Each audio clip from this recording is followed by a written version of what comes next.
আমাকে কোত্থেকে নিয়ে এলে? আসলে উনি রাস্তায় বসেছিলেন, ভিক্ষা করছিল, তখন আমি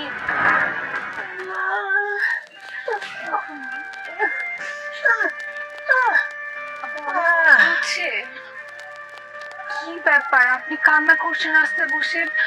আপনি কি হয়েছে? কতদিন ধরে ভিক্ষা করছেন আপনি? এই তো কিছুদিন ধরে মা, আমার তো আর কেউ নাই, খাই কেউ নাই, কি করুম, কপাল আমার মন্দ। আপনার বাসায় কেউ নেই?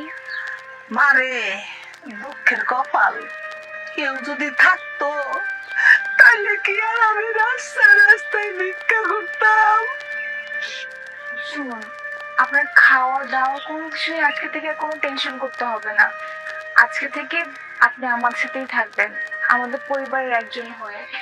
না না, আপনাকে কোনো কাজের মহিলা হিসেবে রাখবো না, আপনি আমাদের মায়ের মতন হয়ে থাকবেন। মায়ের স্নেহ ভালোবাসা যেরকম ভাবে দেয় আপনাকে পুরোপুরি দিব, কিন্তু মাঝে মাঝে টুকিটাকি আমার একটু সাহায্য করবেন, এতেই আমার চলবে। তুমি তো ভালো মতনই জানো বাসায় সারাদিন আমি একা থাকি, তুমি আমাকে টাইম দিতে পারো না, আর আমার তো কোনো অভিভাবকও নেই, তাই তোমার পারমিশন ছাড়া আমি ওনাকে বাসায় নিয়ে এসেছি। তুমি মাইন্ড করনি তো? তুমি কি ওনাকে চিনো নাকি? হ্যাঁ, আমি ওনাকে চিনি। তিনি আমার শিক্ষিকা ছিলেন। আমি যে আজকে এই জায়গায় দাঁড়িয়ে আছি সেটা শুধুমাত্র ওনার জন্য। ছোটবেলায় আমার লেখাপড়ার খরচ চালাতে খুব কষ্ট হচ্ছিল। আমার বাবা প্যারালাইজ হয়ে গেলেন,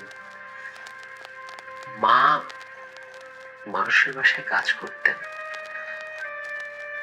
অনেক শিক্ষকরা আমাকে স্কুল থেকে বের করে দিতে বলেছিলেন, কিন্তু তিনি তিনি আমার সব খরচ বেয়ার করেছেন। এসএসসি পরীক্ষা পর্যন্ত তিনি আমার সব খরচ দিয়ে গেছেন। আমাকে টিউশন দিয়েছেন, ইভেন আমার থাকা খাওয়ার খরচ, আমার পরিবারের অনেক খরচ তিনি দিয়েছেন। তারপর আমি ঢাকায় চলে আসি। আমি খুব ভালো রেজাল্ট করে গভর্নমেন্ট জব পাই। এরপরে এরপরে আমি তার খোঁজে তাদের গ্রামে যাই, কিন্তু তাকে আমি কোথাও পাইনি। আচ্ছা আচ্ছা, আপনি কোথায় ছিলেন? আমি গ্রামে তো অনেক খুঁজেছি, কিন্তু কেউ আমার খোঁজ দিতে পারলো না। আর আপনি আজকে ভিক্ষা করছেন কেন?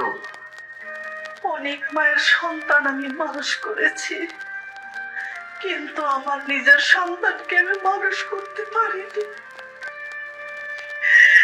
আমার সন্তানেরা, সন্তানের বউ আমার বাড়ির থেকে বের করে দিয়েছে। আমি রাস্তায় রাস্তায় ভিক্ষা করছি, মানুষের বাসায় কাজ করছি। এখন আমার বয়স হয়ে গেছে গা, এখন আর মানুষের বাসায় কাজ করতে পারি না বাবা। এই মেয়েটা আমাকে নিয়ে আসছে রাস্তা থেকে। বাবা, তুমি এত লক্ষ্যটা বউ পেয়েছো, তুমি কি বলবো তোমাকে বাবা। ইসরাত, আমি তোমার কাছে কৃতজ্ঞ। তুমি এমন একজন মানুষকে আমার জীবন এনে দিয়েছ, যে আমার জীবনটা তৈরি করেছে। আমার বাবা মামাকে জন্ম দিয়েছে, আমাকে হয়তো বড় করার রাস্তা দেখিয়ে দিয়েছে, কিন্তু আমার লাইফের ভিত্তিটা গড়ে দিয়েছে ইনি।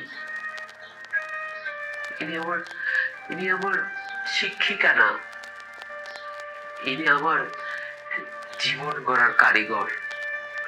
আর আপনি বললেন না আপনি সন্তান মানুষ করতে পারেননি, ভুল বলেছেন।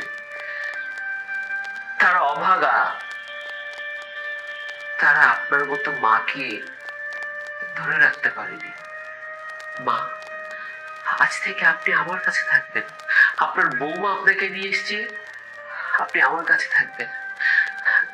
ইসরাত, তুমি মাকে দিয়ে কোনো কাজ করলেও না, তুমি মাকে ঘরে নিয়ে যাও। সৈকত, আমি জানতাম না উনি এতটা মহান।